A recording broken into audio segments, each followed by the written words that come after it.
এ বাজান রে,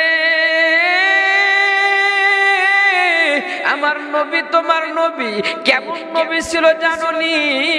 হযরতে হালিমাতুস সাদিয়া তিনি যখন আমার শিশু নবীকে দেখার জন্য গেছে, যখন তিনারা বান্ধবীরা সমস্ত সন্তানদেরকে নিয়ে যখন বাড়ির দিকে রওনা করছে, হালিমাতুস সাদিয়া নিজেও দুর্বল, গাধাটাও দুর্বল। হালিমাতুস সাদিয়া সবার পরে যখন মক্কার মধ্যে ঢুকতেছে, এমন সময় তার সাথীরা ডাক দিয়ে বলতেছে, হালিমা তুমি কেবল মাত্র ঢুকতেছো, মদিনার মধ্যে মক্কার মধ্যে যতগুলো সুন্দর ধনী বাচ্চা ছিল, ধনী পরিবারের বাচ্চাগুলো সব আমরা নিয়ে আইছি। এখন আর আরবের মধ্যে কোনো ধনী বাচ্চা নাই, একটা মাত্র বাচ্চা আছে, দেখতে খুবই সুন্দর। এত সুন্দর বাচ্চা আমরা কেউ কোনোদিন দেখি নাই, কিন্তু আফসোস ওই বাচ্চাটার বাবা দুনিয়াতে নাই, এতিম বলে আমরা কেউ তাকে আমরা নিই নাই। তুমি ইমানদার, ঈমান এনেছো, ঈমান আনার পরে তোমাকে কি করতে হবে? নবীজি যেই রাস্তায় চলতে বলেছে, নবীজির আদর্শ মানে নবীজির দেখানো পথ বাতলানো অনুযায়ী চলতে হবে। নবীকে সারা কোনো মানুষ যদি চিন্তা করে যে আমি এমনিতেই আল্লাহ তাআলাকে পেয়ে যাব, আমি জান্নাত কামাই করব, কোশ্চেন কালো সম্ভব হবে না। আল্লাহ তাআলা যে হুকুম দিয়েছেন, যে কোরআন আমাদেরকে দিয়েছেন, নবীজি সাল্লাল্লাহু আলাইহি সাল্লাম সেটাকে বাস্তবায়ন করে দেখিয়েছেন। অতএব কেউ যদি আল্লাহর ওলি হতে চায়, ইহদিনাস সিরাতাল মুস্তাকিমের উপরে চলতে চায়, অবশ্যই তাকে নবীর আদর্শ মেনে চলতে হবে। কথা বলেন ঠিক কিনা? মন যদি দিতে হয় নবীকে দিও, মন যদি দিতে হয় নবীকে দিও। তোমার কষ্ট যাতনা নবী সইতে পারেন না, তোমার কষ্ট যাতনা নবী সইতে পারেন না। সেই নবীজির মহাব্বতে দরুদ পড়িও, মন যদি দিতে হয় নবীকে দিও, মন যদি দিতে হয় নবীকে দিও। সারা জীবন কাঁদলেন নবী উম্মতের মায়ায়, এখনো কাঁদেন তিনি শুয়ে মদিনায়। কথা বলেন ঠিক কিনা? সারা জীবন কাঁদলেন নবী উম্মতের মায়ায়, এখনো কাঁদেন তিনি শুয়ে মদিনায়। সেই নবীজির মহাব্বতে দরুদ পড়িও, মন যদি দিতে হয় নবীকে দিও, মন যদি দিতে হয় নবীকে দিও। কথা বলেন ঠিক কিনা? এ বাজান রে, আমার নবী তোমার নবী কেমন নবী ছিল জানোনি? হযরতে হালিমাতুস সাদিয়া তিনি যখন আমার শিশু নবীকে দেখার জন্য গেছে, যখন তিনারা বান্ধবীরা সমস্ত সন্তানদেরকে নিয়ে যখন বাড়ির দিকে রওনা করছে, হালিমাতুস সাদিয়া নিজেও দুর্বল, গাধাটাও দুর্বল। হালিমাতুস সাদিয়া সবার পরে যখন মক্কার মধ্যে ঢুকতেছে, এমন সময় তার সাথীরা ডাক দিয়ে বলতেছে, হালিমা তুমি কেবল মাত্র ঢুকতেছো, মদিনার মধ্যে মক্কার মধ্যে যতগুলো সুন্দর ধনী বাচ্চা ছিল, ধনী পরিবারের বাচ্চাগুলো সব আমরা নিয়ে আইছি। এখন আর আরবের মধ্যে কোনো ধনী বাচ্চা নাই, একটা মাত্র বাচ্চা আছে, দেখতে খুবই সুন্দর। এত সুন্দর বাচ্চা আমরা কেউ কোনোদিন দেখি নাই, কিন্তু আফসোস ওই বাচ্চাটার বাবা দুনিয়াতে নাই, এতিম বলে আমরা কেউ তাকে আমরা নিই নাই। হালিমাতুস সাদিয়া ডাক দিয়ে বলে, ও আমার বান্ধবীরা, তোমরা যেতে বলতেছো বাচ্চাটা অতি সুন্দর, আমরা আমাদের চোখে কোনোদিন এত সুন্দর বাচ্চা দেখি নাই। অতএব আমি যেহেতু মক্কার মধ্যে চলে এসেছি, একটা বার হলে ওই এতিম বাচ্চাটাকে আমি একটু দেখে আসি। আল্লাহর খেলা আল্লাহ খেলে। আল্লাহ যে তারে এত বড় দৌলত, যিনি দো জাহানের বাদশা নবী, তিনাকে যে দিবেন ওনার মনের মধ্যে আল্লাহ তাআলা সেট করে দিয়েছেন। হালিমাতুস সাদিয়া বলতেছো আমার বান্ধবীরা, তোমরা বলতেছো বাচ্চা নাই, কিন্তু এই বাচ্চাটা খুবই সুন্দর, তো একটা নজর দেখে আসি। আমার নবীর চেহারাতে এমন চেহারা, যে চেহারা দেখার জন্য কাফের বেঈমান মুশরিকরা পর্যন্ত তাকায় থাকতো। সুবহানাল্লাহ পড়েন। আমার নবীরে যখন আল্লাহ তাআলা সৃষ্টি করেছেন, তো আল্লাহ তাআলা নিজেই সৃষ্টি করার পরে বলতেছে সুবহানাল্লাহ, আমি কি বানাইলাম রে।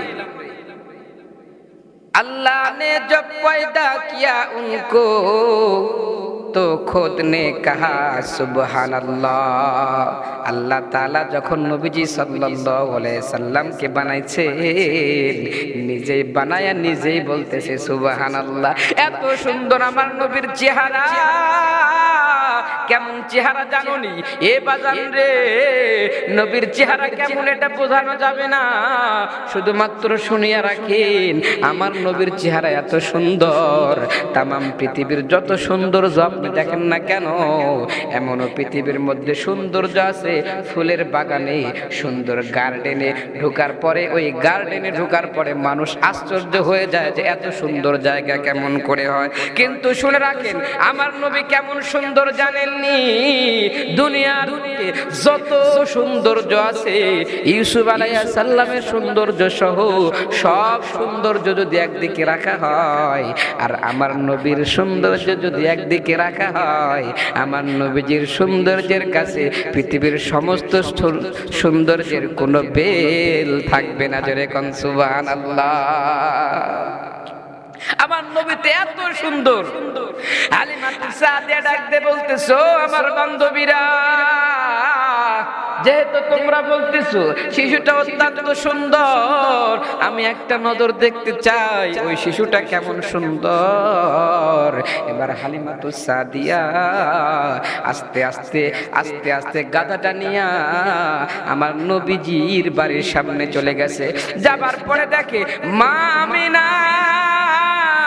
কোলের মধ্যে নিয়ে আমার নবীকে নিয়ে আসি।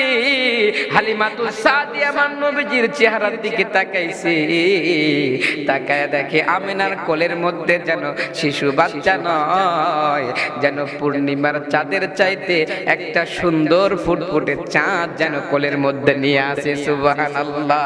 হালিমাতুস সাদিয়া নবীর দিকে তাকাইয়া আশ্চর্য হয়ে গেছে, এমন কি সুন্দর, এত সুন্দর মানুষ কেমন করে হয়? আরে বাজার, আমার নবী যে কেমন সুন্দর রে, একটা বার যদি নবীরে দেখতে পারতাম তাহলে হয়তো বা আমি আপনাদেরকে বোঝাইতে পারতাম বা নিজেও বুঝতাম। কিতাবের মধ্যে যখন নবীজির সৌন্দর্যের কথা পড়ি, নবীজির নাক কেমন ছিল, নবীজির চোখ কেমন ছিল, নবীজির মাথা কেমন ছিল, নবীজির চুল কেমন ছিল, নবীজির দেহ মোবারক কেমন ছিল, যখন এই কথাগুলো কিতাবের মধ্যে পড়ি মনের মধ্যে বারবার আশা জাগে, একটা বার যদি ওই নবীরে দেখতে পারতাম কতই না ভালো হইতো। কিন্তু সেই নবীরে দেখতে পারি না, কেমন করে বলি রে বাজার। এ বন্ধু, নবী যে কেমন সুন্দর।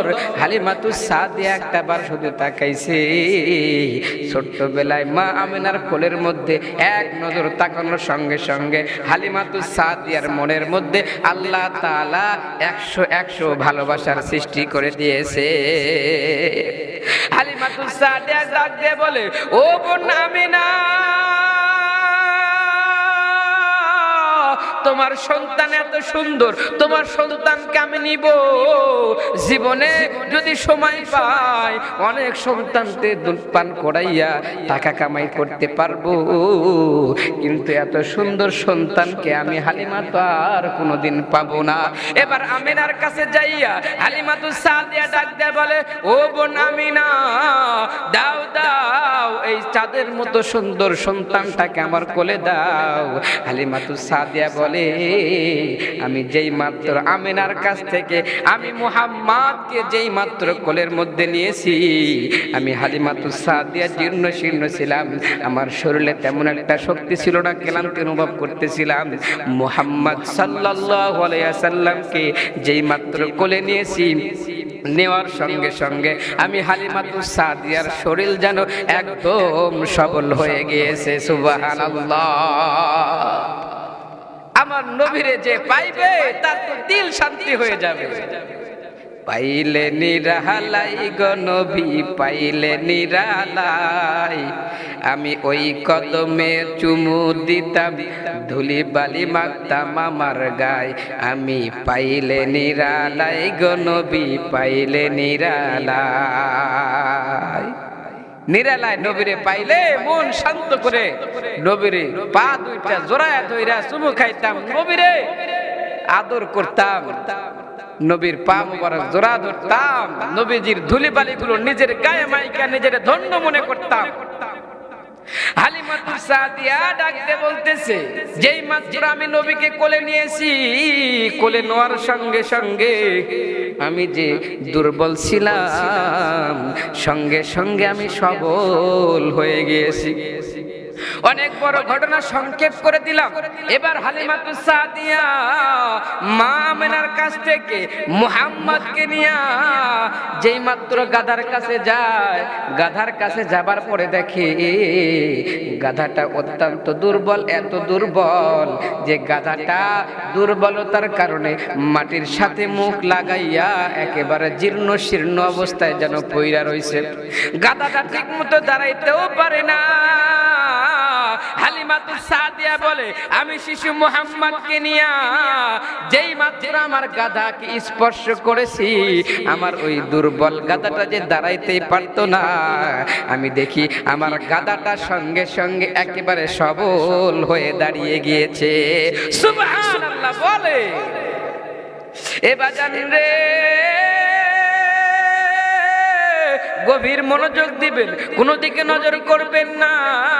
এবার হালিমাতুস সাদিয়া দুর্বল গাধাটা যখন সবল হয়ে গিয়েছে, যখন তিনি ওই গাধার উপরে সওয়ার হয়েছেন, যখন তিনি মক্কার মধ্যে ঢুকতেছিলেন, তখন তিনার সাথীরা বাহির হয়ে রওনা করছে, আর এই দিক দিয়ে হালিমা তখন ঢুকছে, আর এখন হালিমা রওনা করতেছে। আধা পথ না যাইতেই, অর্ধেকটা না যাইতেই হালিমাতুস সাদিয়া সমস্ত সাথীদেরকে ওভারটেক করে সকলের আগে গাধাটা দৌড়ানো শুরু করে দিয়েছে। এটা আমার নবী। নবী তো তিনি নবী, দোজাহানের নবী, উনি তো আমাদেরও নবী, গাছেরও নবী, মাছেরও নবী, উনি পোখালি যা কিছু আছে, তরুলতা, বনের পশু যা কিছু আছে সব কিছুর নবী, উনি সবার নবী, উনি রাহমাতাল লিল আলামিন, ইহ জগতের নবী, পরজগতের নবী, ইহ জগতের সরদার, পরজগতের সরদার। কিয়ামতের ময়দানে ওই নবীর সুপারিশ বিনে এক কদম মানুষ একটাও সামনে যেতে পারবে না। কথা বলেন ঠিক কি না? এই জন্য সেই নবীর সাথে সম্পর্ক করতে হবে। ইহকালে মুক্তি, পরকালে মুক্তি পাবেন। দুনিয়ার নেতার কথা যদি আপনি মানেন, কিঞ্চিত দুনিয়া কামাই হতে পারে, তারপরও পেরেশানির শেষ নাই। আর আমার নেতা যদি নবী হয়, তাহলে পরে আমার দুনিয়া আখিরাতে কোনো চিন্তা পেরেশানি থাকবে না। এজন্য স্লোগান দিতে হবে, আমার নেতা তোমার নেতা বিশ্ব নবী মোস্তফা। কথা বলেন ঠিক কিনা? আর জীবনে অনেক স্লোগান দিচ্ছেন, অমুক নেতার চরিত্র ফুলের মতো পবিত্র, নামাজ পড়ে না এক ওয়াক্ত, গাঁজা খায় 7 ওয়াক্ত। কথা কন না কেন? আমার নবীর চরিত্র সবার চাইতে সুন্দর, এই জন্য স্লোগান দিতে হবে এরকম ভাবে, আপনার আমার নেতা বিশ্ব নবী মোস্তফা। আমার জীবনে নেতা হিসেবে আমার নবী আমার কাছে শ্রেষ্ঠ, আমার আদর্শ আমার নবী, আমার আইডল হলো আমার নবী। কথা বলেন ঠিক কিনা? দুনিয়ার কোন নায়ক আমার আইডল হতে পারে না।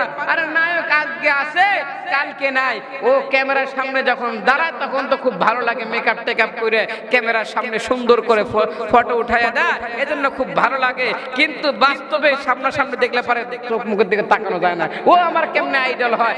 আইডল তো সেই নবী আমার, আমার তো হিরো সেই নবী আমার, যেই নবীর দিকে তাকাইয়া আসমানের পাখিগুলো পর্যন্ত বেহুশ হয়ে যাইত নবীজির দিকে তাকা থাকার জন্য। বনের বাঘ পর্যন্ত নবীজিকে দেখার জন্য পাগল ছিল। বনের হরিণগুলো যে নবীকে দেখার জন্য পাগল হয়, পাগল যদি হতে হয় ওই নবীর জন্য হতে হবে। দুনিয়ার এই থার্ড ক্লাস আর বদমাশ মার্কা মানুষ যারা নায়ক সেজে আছে, এদের চরিত্রের ঠিক নাই, এদের কোনো জন্মের পরিচয় আছে কিনা সেটাও বলা যায় না। এরা আমাদের কোনোদিন আইডল হতে পারে না।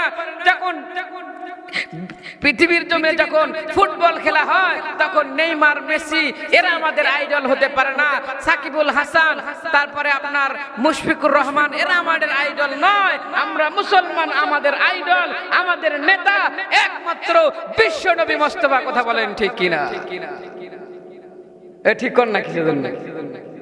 আপনারা ঠিক কর না কিসের জন্য? জোরে কমেন্ট ঠিক, সবগুলা একসাথে পারবেন না? তো কথা বলতে হবে, মানুষ বুঝবে না। হ্যাঁ, পাওয়ার আছে, ইমানের বলে বলিয়ান হয়ে কথা বলতে হবে। সবাই বলেন কথা ঠিক কিনা? লিল্লাহি তাকবীর। বাজান রে, আমার যেই কথা বলতেছিলাম, হালিমাতুস সাদিয়া যখন রওনা করছে, এবার হালিমাতুস সাদিয়ার গাধাটা সবার আগে যখন দৌড়ায়, বান্ধবীরা জিজ্ঞাসা করে, ও হালিমা, আসার সময় তুমি আমাদের সবার পিছনে পড়িয়া রইছিলে, তোমার গাধাটা হাঁটতেই পারে না, এখন কি করে দেখি তোমার গাধাটা সবার আগে রওনা করতেছে। হালিমাতুস সাদিয়া বলে, আমি নিজেও তো জানি না, কেমন জানো এই ছোট মুহাম্মদ এই বাচ্চাটাকে আমি কোলে নিয়েছি, তখন দেখে আমার শরীরের মধ্যে শক্তি আইছে। ওই বাচ্চাটাকে নিয়ে আমি যখন গাধার উপরে উঠেছি, তখন দেখি আমার গাধাটাও সবল হয়ে দৌড়ানো শুরু করছে। আর এটা আমার নবীর বরকত হইছে। আমার নবী তো এমনিতেও যদি কদম মোবারক দিয়ে হাঁটতেন, আমরা হাঁটলে এক কদম আগাই। আমার নবী কদম যখন উঠাইতো, এক কদম উঠানোর পরে যখন আর এক কদম রাখবে, তো আল্লাহ তাআলা মাইলকে মাইল রাস্তা আল্লাহর রাসূলের পায়ের ভিতর দিয়ে পার করে দিতেন। সুবহানাল্লাহ, এটা নবীজির বরকত ছিল। সেই নবী যখন গাধার উপরে উঠেছে, হালিমাতুস সাদিয়া বলে, আমি জানি না কেমন করে কি হইতেছে, যখন থেকে আমি শিশু মুহাম্মদকে কোলে নিয়েছি, তখন দেখতেছি যে তার বরকতে কেমন যেন আমার বরকত হইতেছে। এবার হালিমাতুস সাদিয়া শিশু নবী মুহাম্মদকে নিয়ে যখন বাড়িতে চলে গেছে, বাড়িতে যাবার পরে একদিনের ঘটনা, হালিমাতুস সাদিয়া বলে, শিশু নবী যখন একটু হাঁটা চলা শুরু করলেন, তখন তিনি তার ভাই বোনদের সাথে ছাগল চড়াতে যাইতেন। হঠাৎ করে একদিন আমার নবীজির গায়ে ভীষণ জ্বর এসে গেল। এ বাজান রে, জ্বর কিন্তু মানুষের মাঝে মাঝে হয়, অসুস্থ কিন্তু মানুষের মাঝে মাঝে হয়। অসুস্থ হলে মন খারাপ করবেন না, আল্লাহ তাআলা অসুস্থতার মাধ্যমে মানুষের জীবনের গুনাহগুলো মাফ করে দেয়। অসুস্থ যখন আসে তো মানুষের গুনাহ মাফ হয়, এবং যারা রোগান্তক ব্যক্তি আছে, কিয়ামতের ময়দানে এই রোগের কারণে তারা বিশাল বড় একটা পুরস্কার পেয়ে যাবে, তারা একটা ফায়দা পেয়ে যাবে। এজন্য অসুস্থ হলেও এটার মধ্যে আমাদের মন খারাপ করা যাবে না। আমরা মুসলমান, আমাদের জীবনে আমরা যা করি না কেন সব কিছুর মধ্যে আল্লাহ তাআলা সওয়াব নিহিত করে দিয়েছে।